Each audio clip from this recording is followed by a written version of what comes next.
Hi, Michaela. Hi, Steve. Today we're going to answer a viewer question that was left in the comments of episode 76, How Do I Know If He's Right for Me? And here's the question. I found this a really insightful episode, as always. I would love for you to explore this some more as I really value your perspective. What would you say to women, specifically, who are seeking relationships but struggling to feel hopeful about meeting someone slightly later on in life?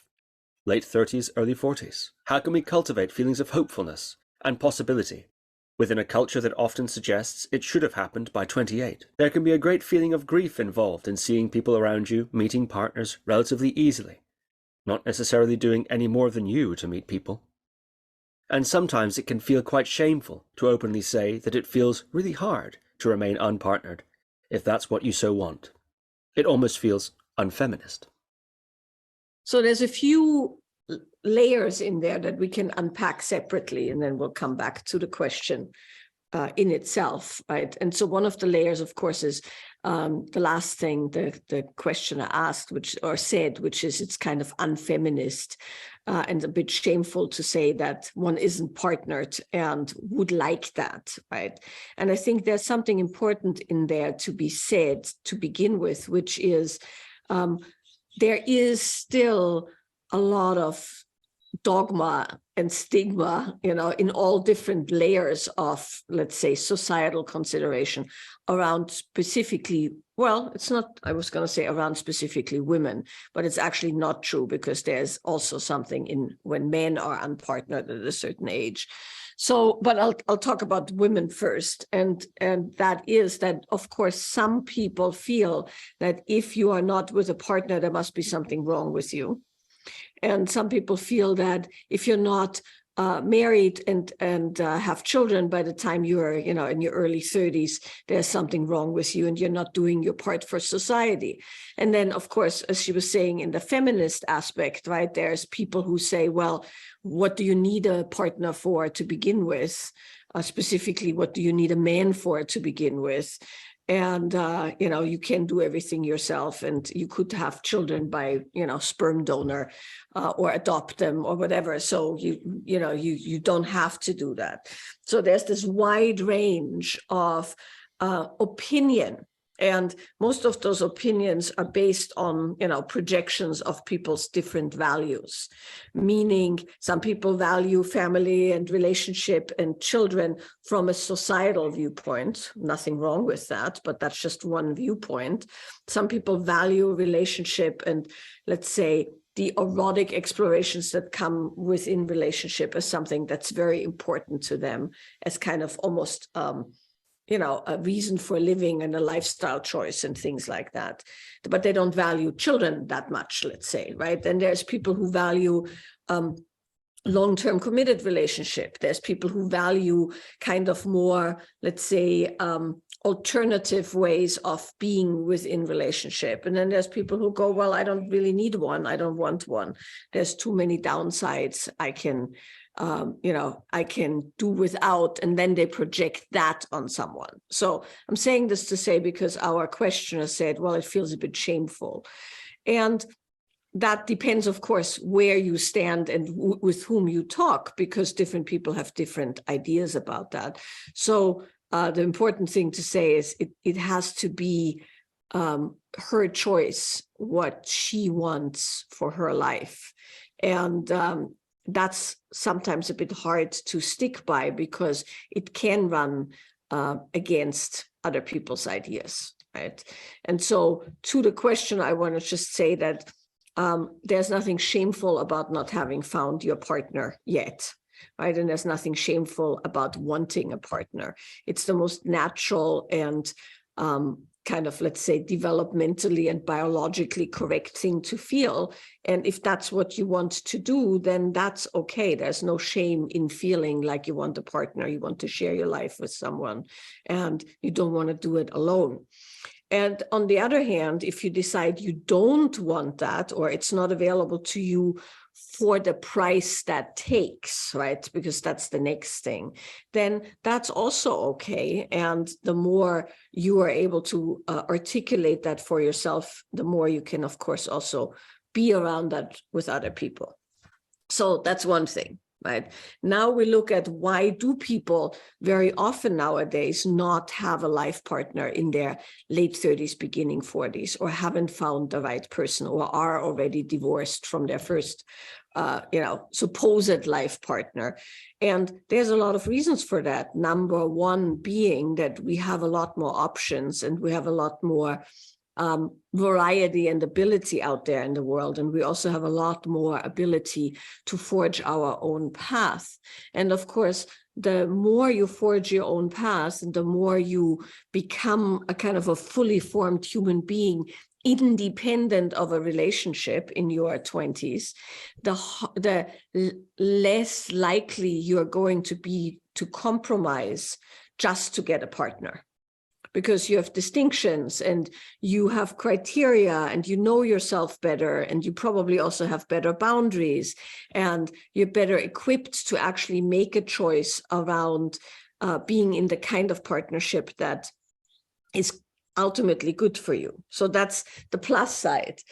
The same things are also the negative side, so to speak, because of course, a lot of people report that when they get married and have children in their 20s, they kind of grow up and kind of bond with their partner in a different way, because there's still a forming of the human while relationship is formed and while children are being raised, which for a lot of people tends to be easier.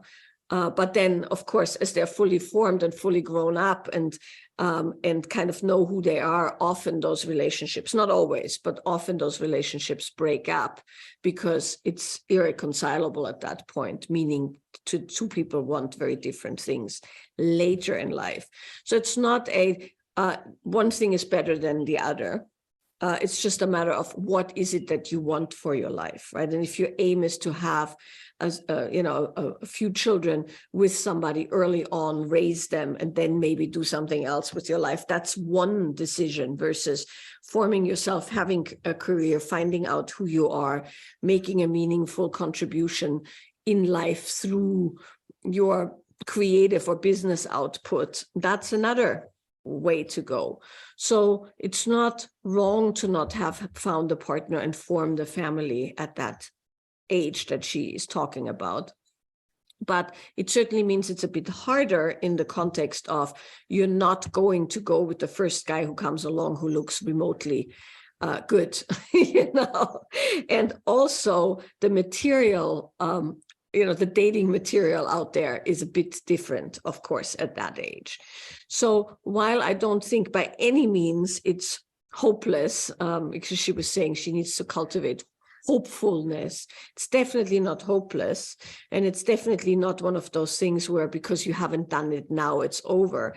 But it certainly requires a bit more dedication and skill and focus, simply because it's not the kind of environment anymore anyway. This is just talked with a woman yesterday who's 24 and complaining about the same things, meaning dating apps and meeting guys on dating apps is not giving her the kind of exposure to the kind of men she wants to be with.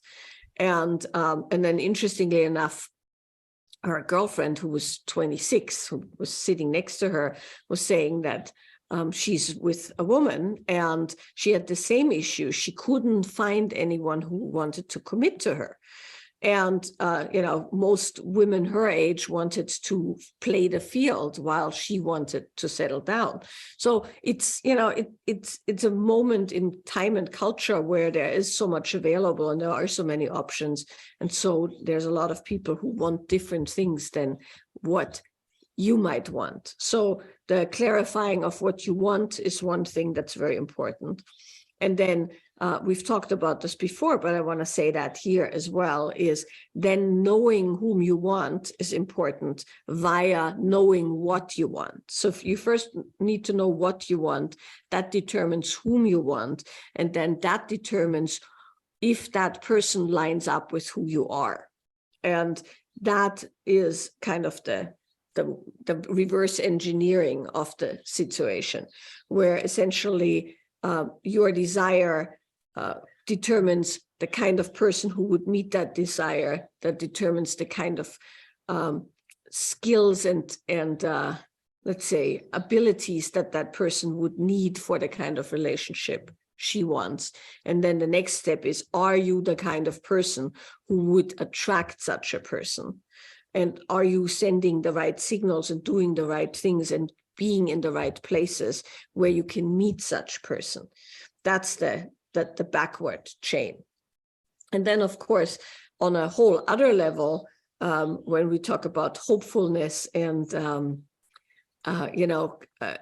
believing that it can happen, I think it's also important to divorce oneself from the idea that there's one perfect person from which all the goodness in a relationship can come, and really understand that probably there's some compromise that needs to be made, simply because humans are complicated and simply because we're all not that perfect. So that's the other piece, is that there's the ideal scenario and the ideal person, and then there's kind of a willingness to maybe step back from a few of those things that can be compromised upon, but not others, right? So maybe you're not going to get an unmarried multi-billionaire, tall, dark, handsome, mysterious man who's never been with another woman before, but has all the experience, and it's going to look slightly different. And that's also very, very important, is to kind of, give up the fairy tale ideal and go with what would make an ideal and realistic pairing. I wonder if you might comment on some of the specifics. You discussed knowing what you want, and starting from there, and then knowing, by extension, who you want, and so on and so forth. I can think of some rather mundane examples. The sort of lifestyle one enjoys. Would you want to be a homebody person, mostly being at home in your downtime with your partner, for example, this partner you're seeking? Or are you an outside kind of person? If so, what sort of outside? Hiking? Do you like going to concerts and so on? What's the rhythm of life that you enjoy? Because while it can be exciting to do the opposite of what one tends to do, over time, and I wonder if you agree with this, over time it tends to be useful to have some sort of a match there, or perhaps even contrasts that allow for each other. But so how do you navigate that kind of thing? Yeah, I think you're making a good point there. That also leads us to the kind of behavior that attracts the kind of person that you ultimately want to end up with, right? So in the discovering what kind of relationship somebody wants, there is, of course, very specific markers, right? And so some of the markers are, do you want children or not? Of course, right? Do you want a monogamous relationship or not? Do you want a long-term relationship or not? So those are the big ones, right? And then underneath that, of course, are values, very specific values. If you are devout in some religion, is that is that a marker in the relationship, or do you have very specific ideas, both ideologically or lifestyle? I'm thinking about being a vegan, or having certain kind of ideas of how life should be lived that are important in the way that they're non-negotiables if they're not met, right? So those are the big markers of what does somebody want. And then underneath that, of course, we have to say that we've talked about this many, many times. There's what makes the let's say erotic or sexual attraction interesting, and then there is what makes for a good harmonious long-term relationship, and they're different things. And so when we look at finding a life partner or wanting to be in a dedicated relationship, the next layer of consideration is, do you have enough in common? Right? And that's what you're talking about, is essentially, are you both interested in some of the same things that you can pursue together long after the first wild infatuation has passed? Right? Can you actually agree on a lifestyle? Like you said, I mean, some people, they just love being home on a Saturday evening and hanging out and watching a show and whatever, sitting in a hot tub, seeing the stars, any of those kind of things, reading a book to each other or with each other, right? And then there's other people who want to be out on the town and they want, whatever, partying or yes. all kinds of things. So yeah, so there's big differences that in basic, or let's say there's differences in how one can spend a life with somebody else. And when there's too much of a difference, then often that doesn't work for the long-term relationship. But often the really, really tricky part, and this brings us to why do women sometimes date men, and why also do men date women that then ultimately turn out to not match. And one of the horrible things about what we just talked about is that, of course, that massive difference in opinion and that difference in lifestyle and the difference of orientation makes for great erotic friction. And very often that excitement is misconstrued as soulmate or, long-term stuff. And it's actually not. It's just opposites attract, right? Makes for a great erotic excitement. And then when it comes down to the nitty-gritty of the relationship, that erotic friction, it's called erotic friction for a reason. Friction as in friction, right? Not only friction of two bodies together, but friction as in disagreement. The disagreement or the strangeness or the not being matched makes for that excitement. And then that, of course, in the long term, doesn't work, while having some common values and some common goals does work long time. So when you say things like lifestyle or outdoor versus homebody, that's actually an important determination to make early on. And as a matter of fact, while you were asking me this question, I remembered we have an entire compilation of questions that I have compiled over 25 years of working with couples and individuals on determining relationship goals, and it's called the Relationship Discovery Toolkit. And it's an entire collection that somebody can sit down and answer so that they can actually determine all of these things in all different domains, from lifestyle to orientation, to spiritual things, to very basic things. So that's super important. And then the thing that I wanted to say in the context of the erotic, right, why sometimes,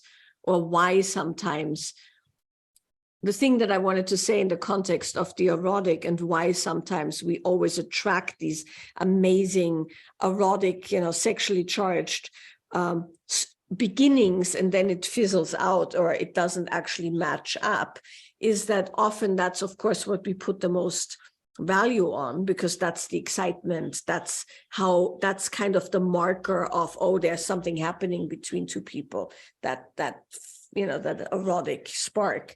So the way to determine if the erotic spark can go further and if the relationship can go deeper is to have those conversations as the all other kind of interesting stuff is going on, and not after, right? And it's also important to see the markers of someone for who they are and not just get completely blinded into that, initial flurry of wild erotic excitement.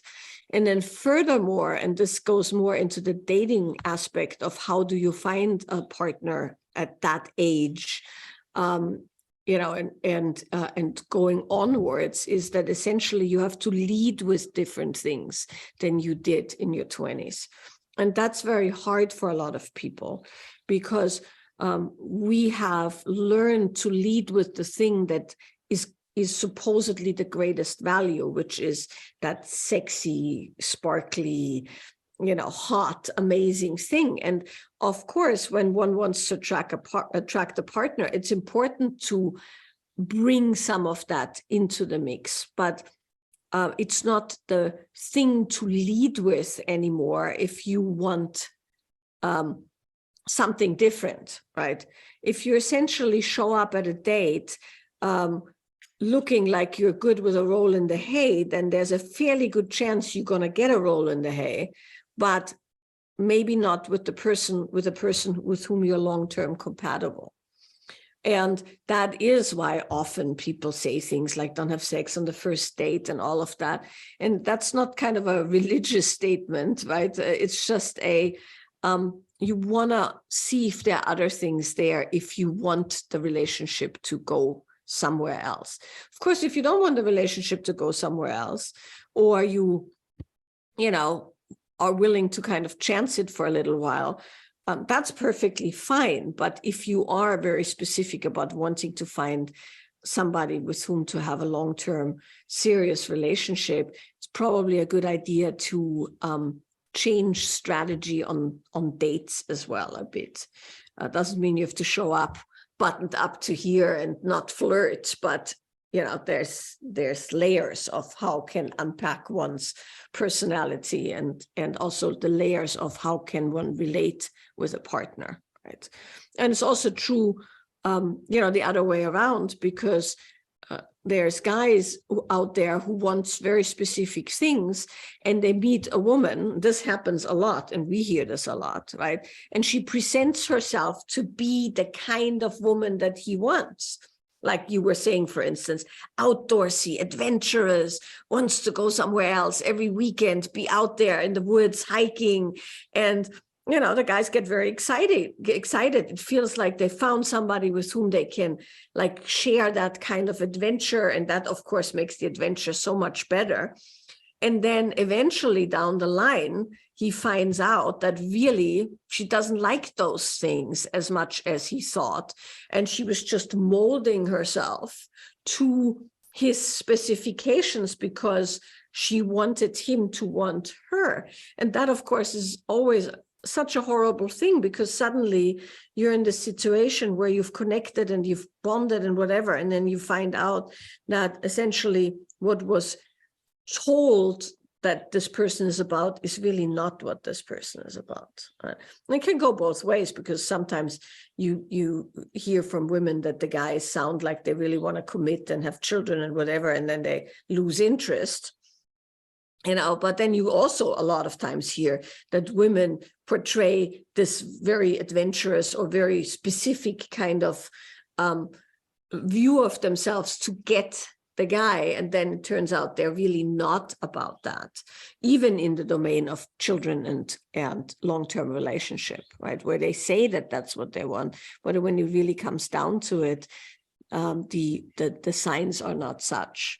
So those are just some thoughts on portraying yourself as who you really are, and not bending who you are into some kind of a pretzel to attract somebody who isn't going to be happy with who you really are because they thought you were somebody different. And I think that goes both ways. Yeah, sooner or later, they're going to meet the real you. But, it is easy, especially when dating. Part of dating is trying new things, meeting new people, and part of relationship sometimes is discovering something that you wouldn't naturally do, and perhaps finding some a new interest, perhaps, or a new frequency of experience that one's not used to. And so I think that's one of the reasons the relationship discovery toolkit is so good, because it's a series of questions you work through, and it's all laid out in the learning platform. It helps you, first of all, clarify who you are and what you're looking for. It also, though, helps you stay on track when you're beginning to get into dating and beginning to enter perhaps even into a relationship. You can revisit those questions and go through them again and filter the relationship through that lens, so that you're not trying new things, having new experiences. It's all part of dating. You're not at the same time losing touch with the core or foundational, non-negotiable, if you want, aspects as well. Because actually there's a lot of wiggle room. There's a lot of wiggle room in life configuration, but there are some things that are ones, if you want, home base, that aren't likely to change. You can do the adventurous thing for a while, but eventually you're going to get tired out doing it. You're going to get tired out doing it, and you're going to come back to your home base again. So likewise, if you're not a homebody, if you like to be out there doing things, eventually, and you're at home, at first it's wonderful, new partner, etc. But eventually you're gonna get the desire to go out again and have adventures and so on. So these sorts of things are, whilst one can engage in and indulge the opposite, It's important to know where you sit. And there's a lot of questions like that. We've just honed in on one aspect. It's all laid out in the Relationship Discovery Toolkit. I'll link that in the show notes below, of course, and it can be found also at michaelaboehm.com. So, Michaela, do you have any final thoughts or reflections on this particular question before we end the podcast? Yes. I just want to say to the questioner and anybody else who is in that kind of situation that you definitely don't want to lose hope, because there is always people available and out there for relationships and dating. And there's a lot more people who want, the kind of depth of engagement and connection that you might want than you might know. So it's definitely not one of those things where you have to give up. And as you were asking me this and I was talking, I was remembering my first neighbor in LA. I think I've talked about her once before. In my first house in West Hollywood, I lived next to a woman who was in her late 80s, and her name was Leah, and she had a husband, and the husband had Alzheimer's, and it was very sad, and he was just gone, but she took care of him, and she still had somewhat of a life in the sense that she would go to the community center and she'd go square dancing and playing cards, and she always had her girlfriends over, and she's very active and doing a lot of stuff. And then eventually her husband died, and she was 90 at that point. And within 6 months, there's this moment, and it's like seared in my memory because it was so hilarious and so strange. The Sears truck pulls up. These were these little bungalows. It's very close together. The Sears truck pulls up. Out come two guys. They walk into the house. Out comes the two single beds of their bedroom with like these brass heads and whatever. And they get pulled out, and then the Sears truck unpacks a brand new massive double bed and drags it into the house and sets it up. And then a few days later, her new boyfriend moved in. And so she found a guy at square dancing who was, I think, 94. And he moved in. She got herself a new double bed, and off she went into a new relationship at 91 and 94. And I left there. They were still going strong and having a nice life and walking together on the sidewalk, holding hands and chatting. And it was really, really sweet. So, Martin Shaw always says, never give up on love. And I think that's definitely true. And that's my final remarks here. Well, thank you very much, Michaela. Thank you, Steve.